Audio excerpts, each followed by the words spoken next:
Dear viewers আসসালামু আলাইকুম। আজকে খুব শীত পড়েছে। আর শীতের বেলায় সন্ধ্যার সময় একটু গরম, গরম কোনো কিছু খেতে পারলে কিন্তু খুবই ভালো লাগে। আর সেজন্য চিন্তা করলাম কি খাওয়া যায়? সেটা চিন্তা করে আজকে ভাবলাম যে চটপটি বানাবো। আর চটপটিটা গরম, গরম খাওয়া হয়, গরম, গরম খেতে হয়। তাই আজকে গরম, গরম চটপটি কিভাবে বানাই সেটি আপনাদের সাথে শেয়ার করব। চলুন আমাদের সাথে। বন্ধুরা চটপটির কাজ শুরু করে দেব। এখানে আমি বুট নিয়ে নিয়েছি আর এই বুটগুলোকে আমি ৩-৪ ঘন্টা ভিজিয়ে রেখেছিলাম। এই বুটগুলোকে আপনারা যত বেশি ভিজিয়ে রাখবেন তত বেশি ভালো ফল পাবেন। এখন এটাকে প্রেসার কুকারে দিয়ে আমি এই সিদ্ধ করে নেব। যে পরিমাণ বুট নিয়েছি তার ডাবল পানি দিয়ে আমি এটাকে সিদ্ধ করব। দিয়ে দিচ্ছি পানি। এখানে ডাবল পানি দিয়েছি, এখন সিদ্ধ করে নেব।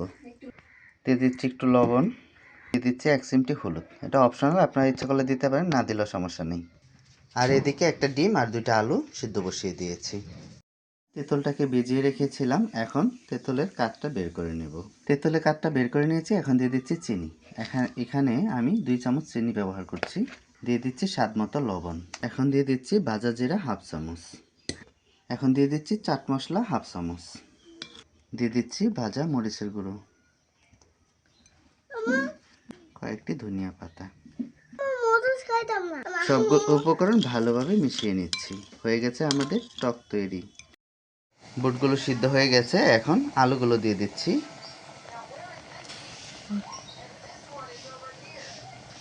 আধা ভাঙা করে আলুগুলো দিচ্ছি। দেখুন বন্ধুরা, সব কিছু রেডি করে নিয়েছি। এখন চটপটি তৈরি করে নেব এবং খাবো। চলেন দেখাই কিভাবে বানাই। দিয়ে দিচ্ছি পেঁয়াজ কুচি, দিচ্ছি মরিচ কুচি, দিচ্ছি ধনিয়া পাতা, দিচ্ছি ফুচকা, দিচ্ছি ডিম, শসা, দিয়ে দিচ্ছি জিরা গুঁড়া, দিয়ে দিচ্ছি 4 টেবিল চামচ চাট মশলা। এখন তেঁতুলের টক দিয়ে ভালো করে মিশিয়ে নিচ্ছি।